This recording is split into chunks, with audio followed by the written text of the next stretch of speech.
اور یہ دیکھتا رہتا ہے کہ اطاعت کے اوقات، فرض کی منزل اور احکام کے مواقع پر ان کا کیا حال ہوتا ہے، تاکہ برے اعمال کرنے والوں کو سزا دے سکے اور نیک اعمال انجام دینے والوں کو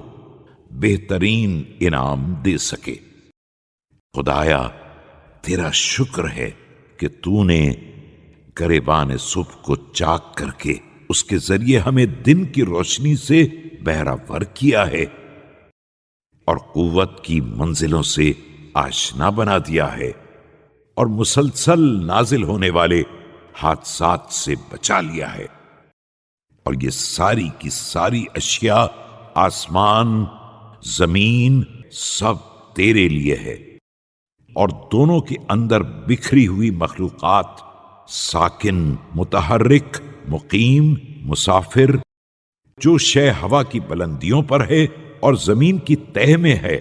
سب تیرے لیے ہے، اور ہم تیرے ہی قبضے میں ہیں۔ تیرا اقتدار، تیری سلطنت ہمارے سارے وجود پر حاوی ہے، اور تیری مشیت ہمیں اپنے دامن میں لیے ہوئے ہے۔ ہم تیرے ہی حکم سے تصرف کرتے ہیں اور تیری ہی تدبیر سے کروٹیں بدلتے ہیں۔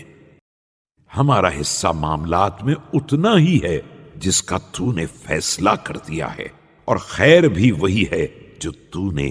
عطا کر دیا ہے۔